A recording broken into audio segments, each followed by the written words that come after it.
Hello friend, welcome my YouTube channel M K Hansda story पर आप सभी को हार्दिक स्वागत करते हैं।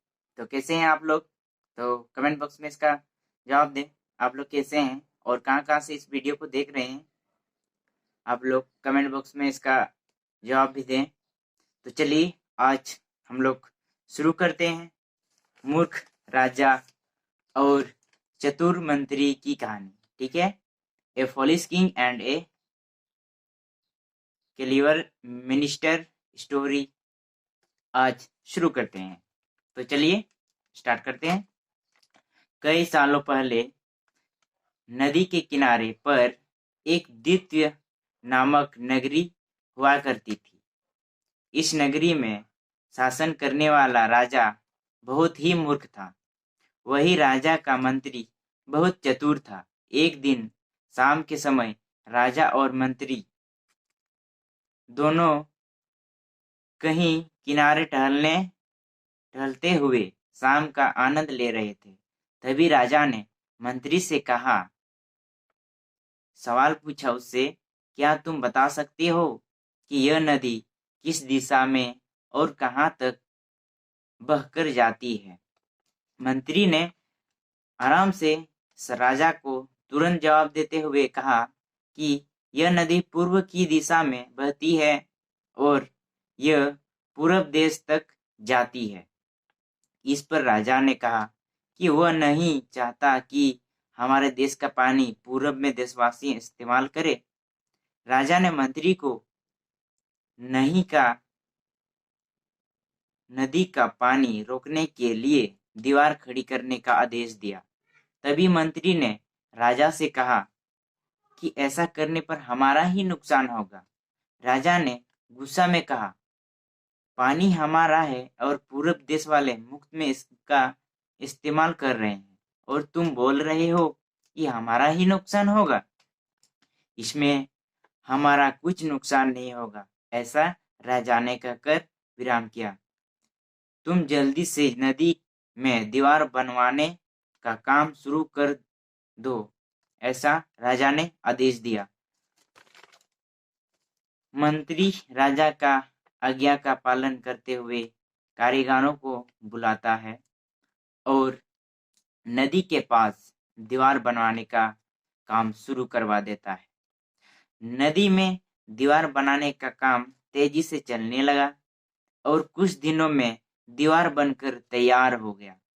यह देखकर राजा बहुत प्रसन्न हो गया, परंतु उनकी मूर्खता के कारण कुछ दिन बाद जब बारिश का मौसम दस्तखत देता है, बारिश बहुत भारी हो गया, तो उस समय तो नदी का पानी पूरे गांव में भरने लगता है।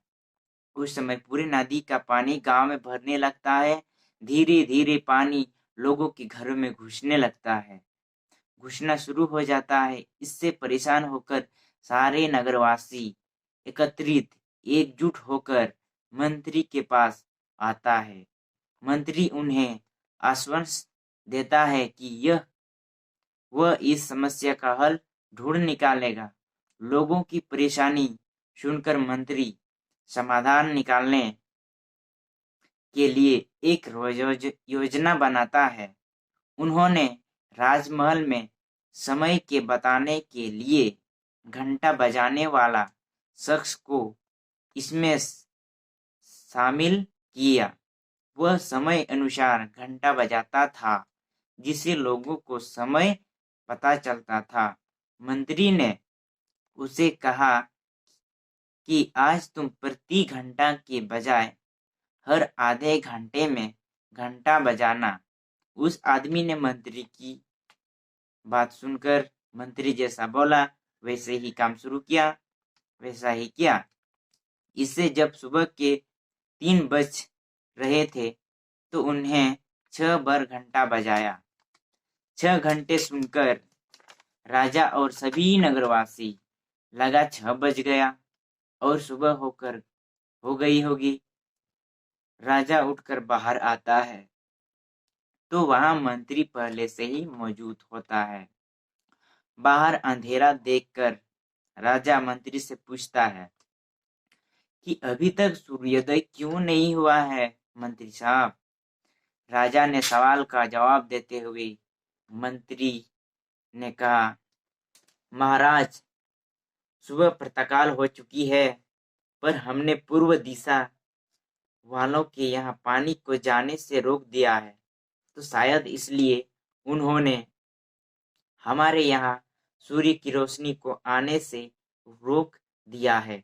इसलिए सूर्य उदय तो हुआ है, पर हमारे देश तक रोशनी नहीं पहुँचती है। ऐसा लग रहा है कि अब हमारे देश में सूरज की रोशनी कभी नहीं पहुँच पाएगी। यह सुनकर राजा चिंता में पड़ जाता है और मंत्री से पूछता है कि क्या इसका उपाय नहीं है क्या।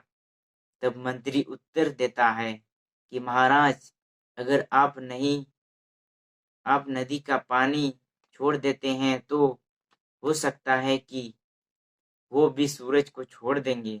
ऐसा मंत्री ने राजा को सवाल किया। ऐसा मंत्री ने राजा को बोला, इससे राज्य में फिर से रोशनी आ जाएगी। उसके बाद फिर राजा मंत्री को तुरंत नदी की दीवार तुड़वाने का आदेश दिया। मंत्री ने काम करने वाले कारीगरों को नदी पर ले जाकर उन्हें दीवार तोड़ने के लिए कहता है। कुछ घंटों में कारीगरों ने दीवार गिरा दिया और हो गया था, और तब तक सूरज के डूब निकलने का समय भी हो गया था। सूर्य उदय हो गया। सूर्य की ललिमा देखकर राजा बहुत प्रसन्न और खुश हुआ और मंत्री को इनाम देने की घोषणा करता है।